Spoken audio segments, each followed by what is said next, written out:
Amigos, preparem-se para uma história que vai gelar sua espinha. Não é qualquer relato, é um caso real, tão perturbador que parece saído de um filme de terror soviético.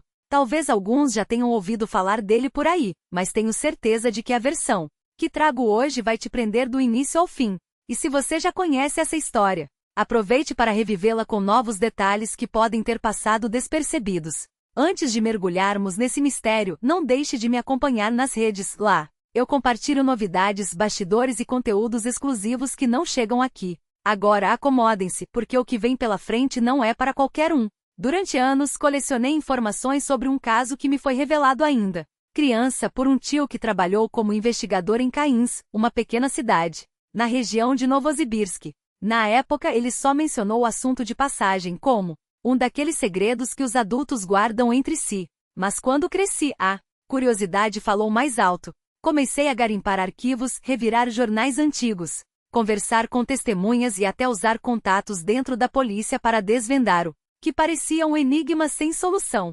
O que descobri é tão absurdo que beira o sobrenatural, mas quando você junta todas as peças, é a única explicação que faz sentido. Não tenho provas concretas, é verdade, mas a história é tão intrigante que merece ser contada. Tudo começou com um achado macabro. Era outono de 1977 quando um morador, em busca de cogumelos nos arredores da cidade, esbarrou em algo que o deixou paralisado de terror. A poucos quilômetros do centro urbano, escondida entre as árvores, uma clareira guardava um segredo sinistro, dezenas de montes de terra fresca, como se alguém tivesse enterrado algo às pressas. O homem, assustado, correu até a delegacia. Em menos de 24 horas, o caso já havia virado uma bomba nas mãos das autoridades. O que os investigadores encontraram ali não era um cemitério comum, era um depósito de horrores. 48 corpos mutilados, jogados na terra sem caixão, sem identificação, sem dignidade. A notícia chegou aos ouvidos do próprio ministro do interior da URSS, Nikolai Sheloloko, e o caso foi imediatamente abafado. A população nunca soube de nada. Os corpos pertenciam a jovens, a maioria, moças entre 15 e 25 anos, mas havia também alguns rapazes. Todos estavam nus, enterrados de qualquer jeito, como se quem os matou não se importasse em esconder as evidências. Pior, as vítimas não haviam morrido de morte natural. Os laudos revelaram marcas de tortura tão brutais que até os peritos mais experientes ficaram chocados. Ossos quebrados ainda em vida, cortes profundos, membros decepados enquanto as vítimas ainda respiravam. Era obra de um sádico, alguém que se deleitava com a dor alheia. E o mais aterrador, aqueles corpos não haviam sido enterrados de uma só vez. Pelos estágios de decomposição, os investigadores concluíram que a clareira era usada há quase uma década. As covas mais recentes tinham poucos meses, as mais antigas anos. O pânico tomou conta das autoridades. Como explicar o desaparecimento de quase 50 jovens em uma cidadezinha pacata, sem que ninguém notasse? Os chefes de Moscou chegaram furiosos, ameaçando punições exemplares, mas logo perceberam que estavam diante de um quebra-cabeça sem peças que se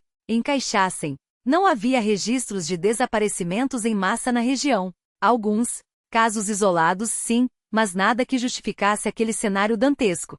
Chegaram a suspeitar que os corpos haviam sido trazidos de outras cidades, mas essa pista também não levou a lugar algum. E então veio o maior mistério: ninguém conseguiu identificar nenhuma daquelas vítimas, mesmo com marcas distintivas em alguns corpos, tatuagens, cicatrizes, detalhes físicos. Não houve nenhuma correspondência nos arquivos. Era como se aquelas pessoas nunca tivessem existido. Os assassinos, é claro, não deixaram rastros. Qualquer vestígio que pudesse incriminá-los havia sido apagado pelo tempo, ou pela chuva. Sem pistas, sem suspeitos, sem explicações, restava aos investigadores uma única estratégia: montar uma emboscada. Se aquele lugar era usado há anos, era questão de tempo até que os criminosos voltassem. A clareira foi vigiada dia e noite durante anos. Alguns curiosos foram detidos por engano, mas logo soltos. Os 48 corpos foram enviados a Moscou para exames e depois enterrados em valas anônimas. O caso foi arquivado, mas a pergunta permaneceu no ar: quem eram aquelas vítimas?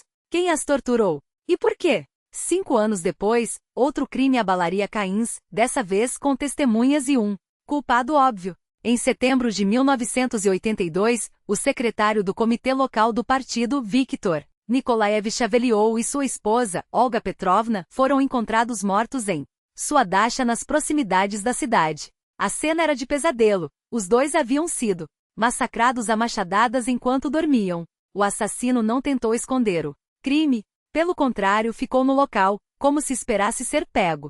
E foi exatamente o que aconteceu. As investigações não demoraram. Vivendo com o casal estava Grigori Romanovich Protopov, um primo afastado de Chaveliou, portador de deficiência intelectual. Oficialmente, ele deveria estar internado em uma instituição especializada, mas o secretário o mantinha em casa por piedade familiar. Protopov cuidava da propriedade e fazia pequenos serviços, mas sua mente perturbada escondeva uma fúria silenciosa. Naquela noite, enquanto os donos da casa dormiam, ele pegou um machado, subiu as escadas e desferiu o primeiro golpe na testa de Chaveliou, matando-o instantaneamente. Em seguida, voltou-se para Olga, que acordou com o barulho e tentou se defender, sem sucesso. Quando a polícia chegou, Protopov nem resistiu. Confessou tudo com uma calma assustadora, como se aquilo fosse a coisa mais natural do mundo. O caso foi encerrado em poucos dias. Um crime passional? Um surto de loucura? As autoridades preferiram a versão mais simples, um deficiente mental que perdeu o controle. Mas havia algo que não batia. Protopov era conhecido na cidade como um homem dócil, quase infantil. Nunca havia demonstrado violência antes. E por quê? Depois de anos vivendo com o casal, ele teria escolhido aquela noite para agir? Alguns investigadores suspeitaram que havia mais por trás daqueles assassinatos, talvez uma conexão com os corpos da clareira. Afinal, Chaveliou era uma figura poderosa, com acesso a informações confidenciais. Seria coincidência demais que poucos anos depois da descoberta do cemitério secreto, ele fosse morto de forma tão brutal? Mas essas perguntas nunca foram respondidas. Protopov foi declarado incompetente para julgamento e enviado a um hospital psiquiátrico, onde morreu anos depois. Caso Chaveliou foi arquivado como um trágico incidente doméstico, e o mistério dos 48 jovens enterrados na floresta continuou sem solução, uma mancha sombria na história de uma cidade que até hoje prefere não falar sobre o passado. A morte de Chaveliou não foi um simples ato de violência doméstica, foi um ritual macabro. Os arquivos do caso, que consegui acessar após anos de insistência, revelam detalhes que a imprensa jamais ousou publicar. Protopov não apenas esfaqueou o casal, ele cortou a artéria carótida de Lyudmila com um machado em um golpe preciso, quase cirúrgico. Não era a fúria de um louco, mas a execução calculada de alguém que sabia exatamente onde atingir. E depois ele simplesmente subiu para o seu quarto no primeiro andar e dormiu, como se nada tivesse acontecido. Na manhã seguinte, o motorista de Chaveliou chegou para levá-lo ao trabalho, como de costume. Encontrou os corpos ainda quentes, o chão ensanguentado e o assassino tranquilo, sentando à mesa da cozinha como se aguardasse o café. Protopov não ofereceu resistência. Não tentou fugir. Não demonstrou remorso. Foi preso no mesmo instante, declarado incapaz de responder por seus atos e enviado para um manicômio judicial em Novosibirsk, onde morreu em 2003, oficialmente de complicações de uma gripe, aos 52 anos. Uma morte tão conveniente quanto suspeita. Mas a história não termina aqui. Em 2005, o jornal local de Cairns publicou um artigo que à primeira vista parecia mais uma curiosidade folclórica. Moradores relatavam avistamentos recorrentes de esferas amarelas luminosas nos arredores da cidade. Pequenas, do tamanho de lâmpadas incandescentes, elas flutuavam em silêncio pelos bosques, movendo-se em trajetórias erráticas, como se obedecessem a uma lógica própria. Quando alguém tentava se aproximar, as esferas desapareciam em velocidade impossível. Alguns juravam ter visto grupos delas sincronizadas como se dançassem no ar. A redação do jornal recebeu dezenas de cartas. Pessoas de todas as idades descreviam o mesmo fenômeno, algumas desde os anos 1950. Os especialistas consultados pelo jornal descartaram o mistério com um encolher de ombros. Provavelmente são raios globulares. Afinal, a região era conhecida por tempestades frequentes e árvores carbonizadas não eram raridade. Mas havia um problema. Os avistamentos ocorriam em dias claros, de manhã, à tarde, à noite, sem nenhuma tempestade à vista. Foi quando comecei a desconfiar. Analisei os relatos, cruzei dados, visitei a floresta. E o que descobri foi perturbador. Cairns não era apenas um ponto quente para raios globulares, era uma anomalia. Estatística: o número de árvores atingidas por descargas elétricas na região norte da cidade, a apenas 2 ou 3 quilômetros do centro, era absurdamente alto. Demais para ser coincidência. E adivinhem o que mais ficava dentro desse raio? A antiga dacha dos Chavelier. Mas o mais intrigante veio depois.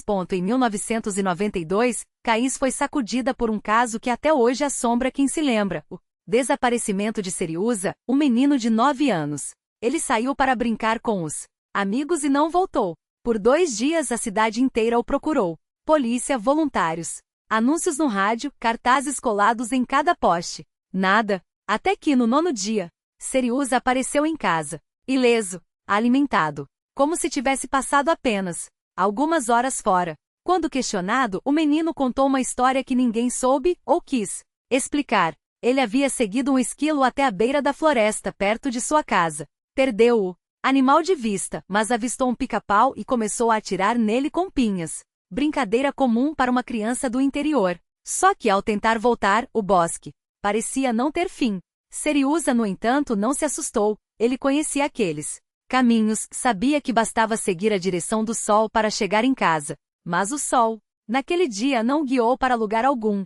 Foi então que ele se deparou com algo impossível: uma cerca feita de estacas grossas, entrelaçadas com retalhos de tecido colorido. Ninguém em Cairns sabia de nenhuma cerca naquela área. Ninguém jamais tinha visto nada parecido. Mas Seriusa jurou que ela existia, e que além dela não havia mais floresta, apenas uma estepe infinita com manadas de cavalos pastando livremente. E à distância, um acampamento. O menino se aproximou tremendo.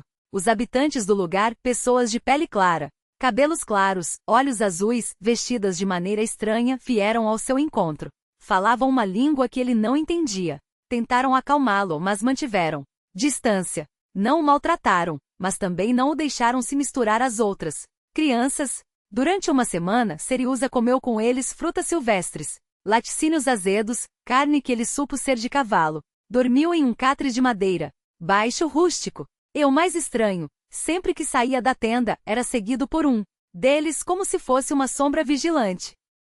Até que, de repente, ele estava de volta à floresta. E dali, como por milagre, encontrou o caminho de casa. Todo esse tempo, eles provavelmente aguardavam alguém. No último dia, sob a tenda, apareceu um homem que Seriusa nunca havia visto antes. Alto, bronzeado, coberto por cristais que tilintavam a cada movimento. Não há registros do que o menino pensou naquele momento, mas o estranho trocou algumas palavras com seus anfitriões, aproximou-se de Seriusa e lhe ofereceu uma tigela de madeira com um caldo espesso semelhante a uma sopa de peixe. O gesto era claro: beba. O garoto, ainda trêmulo, obedeceu. O líquido tinha um gosto amargo, quase repugnante, e, pouco depois, sua consciência começou a se esvanecer. Sua última memória nítida foi a sensação de ser carregado pelos braços de alguém, pelo som dos cristais. Deduziu que era aquele mesmo homem alto. Depois, apenas escuridão. Acordou sozinho, deitado na floresta, ainda vestido com suas próprias roupas.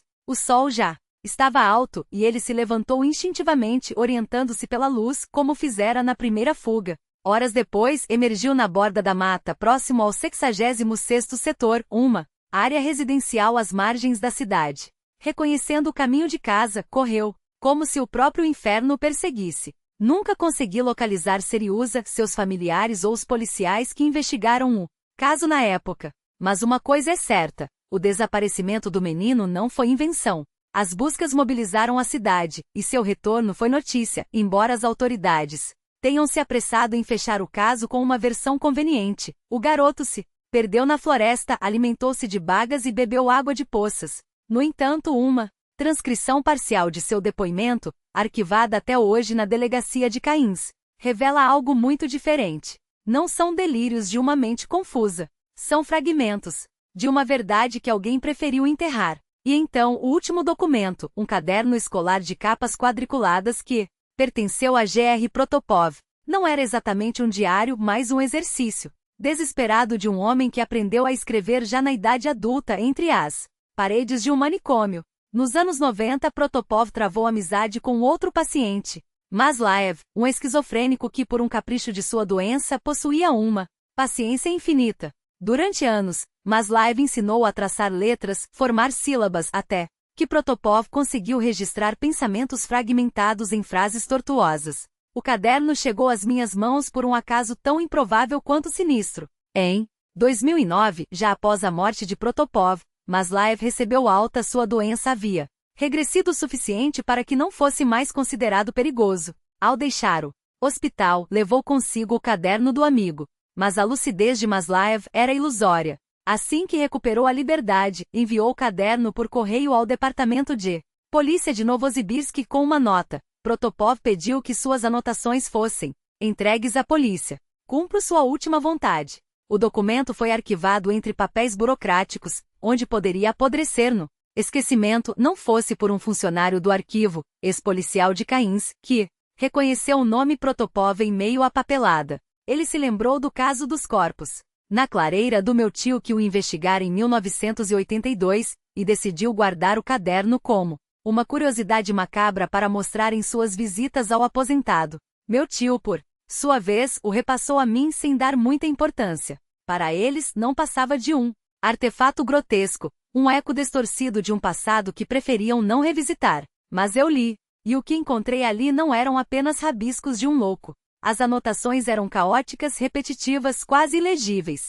Mas certas palavras se destacavam pela insistência com que apareciam, como se Protopov, em sua luta para dominar a linguagem, tentasse gravar a verdade antes que ela o abandonasse de vez. Transcrevo aqui, corrigindo apenas os erros gramaticais para que o sentido não se perca. Eu quero explicar o que aconteceu. Eu não sabia falar, não sabia escrever. Agora eu sei. Sev é ruim. Repete-se dezenas de vezes. Sev é Ovolod, o homem que faz. Mal-Olha também é ruim. Eles matavam. Eu matei eles porque ninguém mais ia matar. Seva trazia meninos e meninas do mato. Trancava eles no porão e fazia dor. Eu dava água para uma menina. Ela falava coisas que eu não entendia. Depois eles mataram. Ela também. Eu não sou ruim. Eles é que eram. Agora não matam mais. Oia gostava de beber sangue. Eu matei eles porque tinha que matar. Eu sou bom. Repete-se obsessivamente.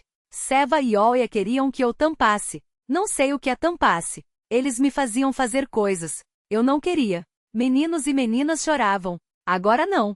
Choram mais. Minha verdade. Se essas palavras têm fundamento, então o que temos é um retrato monstruoso. Primeiro secretário do Comitê Municipal, Volod Chachaveles, e sua esposa, Olga, sequestravando crianças da floresta, torturavam-nas em um porão e as assassinavam. Com a cumplicidade forçada de Protopov, seu parente com deficiência intelectual. A clareira onde os corpos foram encontrados fica justamente do outro lado da cidade, perto do setor privado, ou seja, a poucos quilômetros da dacha dos Chachavelev. Caminho direto pelo mato, sem testemunhas. Protopov menciona que por volta de 1982, os assassinatos cessaram por um tempo, mas depois recomeçaram. Coincidência? As ossadas foram descobertas em 1977. 5 anos de silêncio forçado enquanto a cidade se acalmava. Até que o medo passou e o ciclo recomeçou. Vamos aos fatos. Chachavelev não era apenas um burocrata qualquer. Ele ocupava o cargo de primeiro secretário do Comitê Municipal do partido, ou seja, estava entre os poucos que tinham acesso irrestrito às informações mais sensíveis da cidade, incluindo a descoberta macabra da clareira. Não é à toa que a emboscada preparada pela milícia falhou estrepitosamente. Seva e Olia já sabiam que eram caçados. Depois de 5 anos de silêncio forçado, quando as investigações foram arquivadas e as patrulhas desmobilizadas, o casal deve ter concluído que o perigo havia passado. Então, com a arrogância de quem se julga intocável, retomaram seus rituais de horror. Aceitemos por um momento a versão de Protopov como verdadeira. Os assassinos em série mais improváveis da União Soviética eram, na verdade, um casal de aparência impecável, membros da nomenclatura, donos de uma dacha estratégica e de uma sede insaciável por sangue. Mas aqui surge a pergunta que corrói qualquer lógica. Quem eram aquelas vítimas? Por que ninguém denunciou o desaparecimento de dezenas de adolescentes? É nesse ponto que a história mergulha no território do impossível. E onde minha teoria ganha contornos ainda mais sombrios. 2 detalhes nas anotações de Protopov saltam aos olhos como faróis na escuridão. Primeiro, as crianças não eram sequestradas na cidade. Não, elas eram encontradas no meio do mato, em uma área tão densa que até os moradores locais evitavam. Segundo, a menina a quem Protopov deu água falava de maneira incompreensível. Não um dialeto, não um sotaque, mas algo que soava como uma língua desconhecida. Como explicar que adolescentes, em pleno coração da URSS, vagavam por um bosque remoto, falando um idioma que nem mesmo um russo nativo reconhecia? Aqui a peça final do quebra-cabeça se encaixa com um estalo sinistro. Os relatos sobre esferas amarelas flutuantes, os raios que fendiam árvores com uma frequência anormal, a sensação de que aquele trecho de floresta obedecia a leis que não eram deste mundo, tudo aponta para uma anomalia geofísica ou algo muito pior. Talvez não fosse apenas magnetismo. Talvez fosse um rasgo na realidade. Um portal. Uma passagem. E então temos o depoimento de Serioja, o menino que ao se perder naquela mesma região caiu em um lugar onde as pessoas falavam uma língua estranha, onde as construções pareciam primitivas, onde o ar vibrava com uma energia distorcida. Se juntarmos as peças, Chachavelev e sua mulher não estavam apenas matando.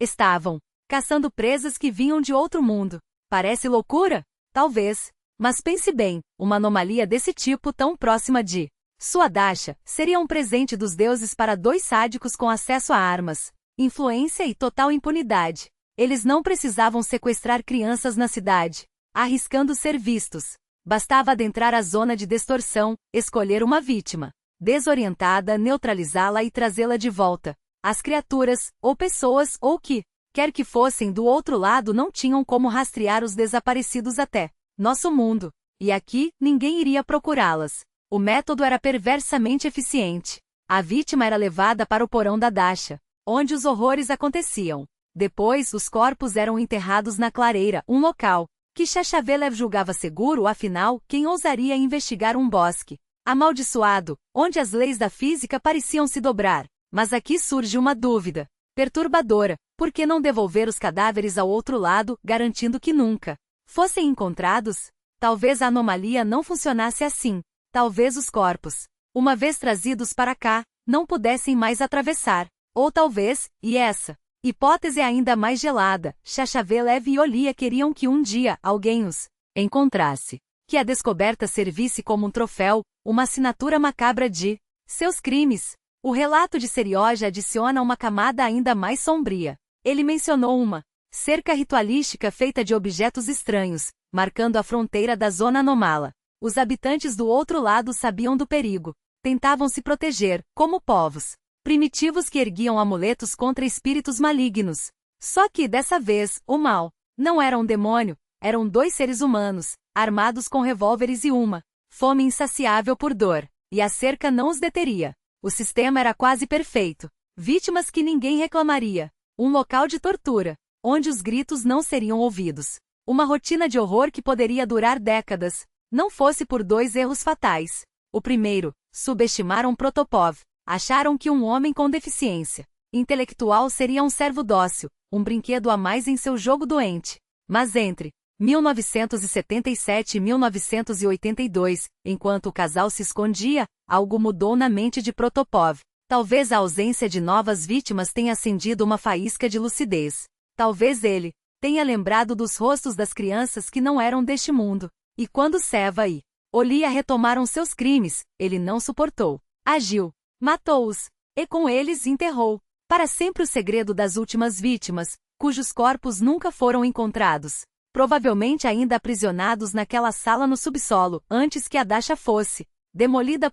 Segundo erro, não destruíram as provas a tempo. Depois do fiasco de 1977, deveriam ter queimado a Dasha, dissolvido os ossos, apagado qualquer vestígio. Mas a arrogância o cegou. E hoje aquele porão não existe mais. Nos anos 90, o terreno foi nivelado, concretado, transformado em um complexo médico, o Florescente Bosque, onde pacientes passeiam sem saber que sob seus pés pode haver uma passagem para outro mundo.